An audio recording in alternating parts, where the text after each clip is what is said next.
Երբ մի քանի շաբաթ առաջ այս ամբիոնից Նիկոլ Փաշինյանը որոշեց տեկտոնիկ ոճի բարի շարժումներ հիշեցնող գործողություններով նկարագրել քիվեստյան բանակցությունները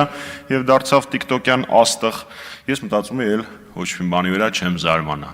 Բայց այսօր Նիկոլ Փաշինյանը որոշեց բառից բուն իմաստով ապարել Հայաստանի Հանրապետության ազգային ժողովի ամբիոնից,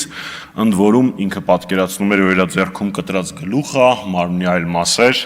դե մարդու ներաշխարհի մասին մեկնաբանություններ ես չեմ անի, մեր քաղաքացիները դա շատ լավ գիտեն։ Փաշինյանը ամեն ինչ է անում, հեծանիվ է քշում, одноклассники ստատուսները հավաքում է իրար գլուխ, համարում է, որ գաղափարախոսություն է գեներացրել,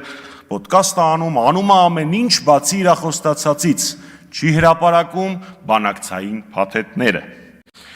Ես ուզում եմ հասկանալ, մարդ, որը պատրաստ էր Հայաստանի Հանրապետության ստրատեգիական ռեզերվը, պատրաստ էր որն է հրապարակել կառավարության նիստին, դա գաղտնիք չէր համարում, ստեղ ինքը գաղտնիք է տեսնում։ Ճաշեպել է իրանց, քնել զարթնելը, սափրվելը ցույց են տալիս, այն ինչ որ ժողովուրդը պիտի իմանա, չեն ուզում ցուցադրեն։ Կարծում եմ հիմնավոր կասկած կա, որ դուք պարզապես վախենում եք, որ երբ որ հրապարակվեն բանակցային փաթեթները, այդ բոյի սուտ չեք կարողանա հորինեք, որպեսզի ձեզ արդարացնեք, բայց մի կասկածեք ինքներդ ձեր վրա, դուք ցանկացած սուտ կարող եք հորինել։ Նույն ճակատագրին է նաև արժանացել 44-օրյայի հետաքննությունը իրականացնող պարլամենտական հանձնաժողովը, որը ինքնին աբսուրդ էր, որովհետև երբ մեղավորները քննում են հանցագործությունը, դա ինքն իրանով աբսուրդ է, բայց ամեն դեպքում դա օրենքի պահանջ է, հրապարակեք, թե ձեզ մենակ շոուն էր հետաքրքրում, որ կարողանաք հայոց բանակի վրա գցեք 44-օրյայի պարտության մեղքը, նախկինների վրա գցեք, հաջորդը ինչ եք անելու։ Ասելու եք Լուսինը առաջին տան մեջ էր կամ այդ ոճի մի ինչ-որ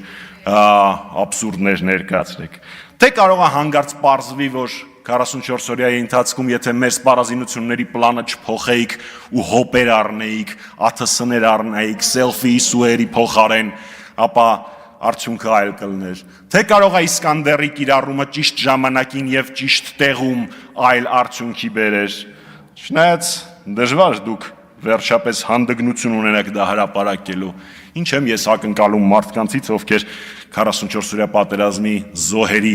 ամբողջական անվանական ցանկը մինչ օրս չեն հրապարակել, չնայած բոլորը այստեղ նստածներից մեծ մասը քառօրյայի զոհերի թիվը 100 էիք ներկայացնում, չնայած մենք անվանական 75 զոհերը ներկայացրել էինք։ Վերջում խորհուրդ բոլորիդ, ինքնախոստովանական ցուցմունքը մեղմացնում է պատիժը։ Ավելի լավ է իմ նշած փաստաթղթերը հրապարակեք, չնայած ձեր պատիժը նենց մեծ է, որ մեղմացնես չմեղմացնես։